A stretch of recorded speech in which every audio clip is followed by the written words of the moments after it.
The AMA has just announced and just released their plan to embed racial justice into the medical profession. The plan slams the myth of meritocracy and promises to share power with minority physicians. Now, what does that mean? And this is the best part of it, by the way. The 2015-2016 MCAT score of 24 and 26 and a GPA of 3.2 to 3.9 was only good enough to gain admission to medical school for 8% of white people. But if you were black, 56% of those people got scores to get into the medical field. 70% of the time, administrators said a white person with an MCAT score of 2729 and a GPA of 3.4359 would not make a suitable doctor. But more than 80% of black people with those scores were admitted.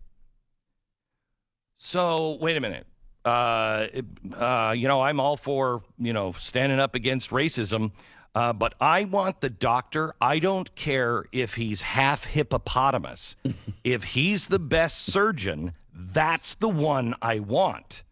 I don't want equity with my doctors. I don't want it at all in science. And if you do believe that equity should be in science and mathematics and 2 + 2 does equal 5 if you can show me how to get there, I want you on the rocket that you and your team build to go to Mars. I don't think you're going to make it past our atmosphere, but good luck with that. Now, here's the other problem with this. They have released their plan to embed racial justice and advance health equity. It's 86 pages. It's a 3-year plan to implement anti-racist initiatives. When you hear that, you know it is critical race theory. Anything that says is anti-racist is racist. It goes against everything that Martin Luther King talked about. So they're pushing critical race theory, and I am quoting. The plan announces a 5-pronged approach embracing equity, not equality, equity. The AMA makes a commitment to embed racial and social justice throughout the organization's policies and practices and promises to build alliance and share power with historically marginalized, minoritized physicians. The organization promises to ensure equitable structures and opportunities in innovation for marginalized communities and minority, to push upstream to address all determinants of health and the root cause of health inequities, and to foster truth, racial healing, reconciliation, and transformation. Okay, all right, okay, I guess. The plan also includes the declaration dubbed the Land and Labor Acknowledgement. We acknowledge that we're all living off of the taken ancestral lands of indigenous peoples for thousands of years. We acknowledge the extraction of brilliance, energy, and life for labor forced upon people of African descent for more than 400 years. We celebrate the resilience and strength that all indigenous people and descendants of Africa have shown in this country and worldwide. We carry our ancestors in us, and we are continued to call to be better as we lead this work. The equity plan then slams the myth of meritocracy, saying the differences in outcome among historically marginalized populations and minorities have been explained away as the results of meritocracy. Why is this a problem? What comes from this? It's just words on a paper. Hey, Pat and Stu, who were the first people that came up with the idea of killing the unfit in Germany? Marcus Sanger was one of the first. Actually, the Human Betterment Society, out of California. Yeah, there's a guy he was a German guy named Adolf, had a fancy little mustache there. He was kind of into that idea. Yeah, he was into that idea, but it didn't come into action with him or the people in the black boots. In fact, they didn't wear the black suits and uniforms. They wore the opposite. They wore the white coats and the scrubs.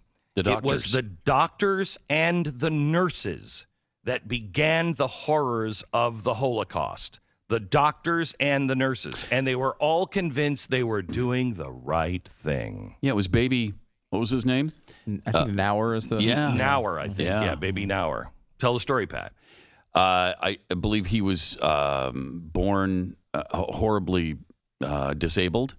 Yes, And blind. Blind. They thought deaf. And they assumed he was in pain and his life wasn't going to be worth anything. Mm-hmm. And so they took it to the... It eventually wound up with the Fuhrer, actually, who told them that sent his doctor. The humane thing to do, his doctor concluded, was to put the baby to sleep, was to kill the child, because he's just in too much pain and his life isn't worth anything. Mm-hmm. Mm-hmm. By the way, you can watch it on Blaze TV. It's in our archives, The Black Stork.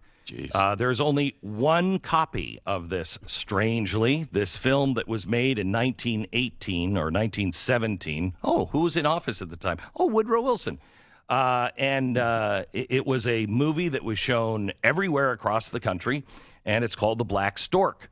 And The Black Stork is really this doctor that would bring death to these suffering children. And in one scene, the doctor and the nurse have talked the parents into killing the child because it's the right thing. And as he puts the pillow over the child's face to smother the baby,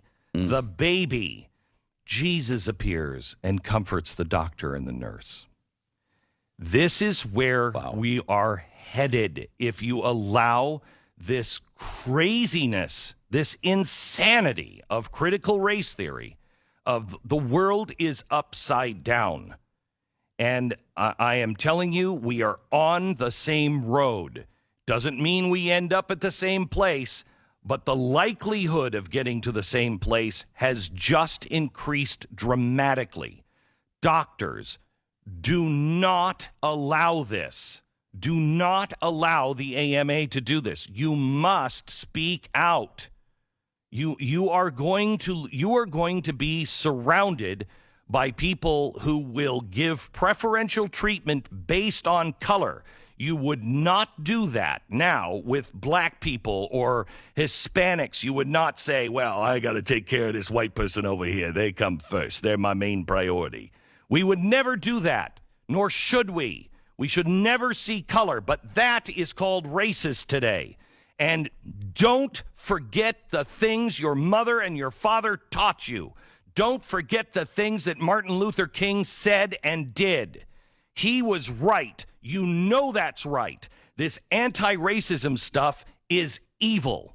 It is anti-Christ teaching. Do not go down this road. Doctors, I beg you, all people who have ever been a patient of a doctor, I beg you call your doctors. You call your local hospital. You call especially anyone who gets any funding from you. You call your insurance company. Let them know you're mad as hell about this AMA declaration. And you demand that doctors reject this.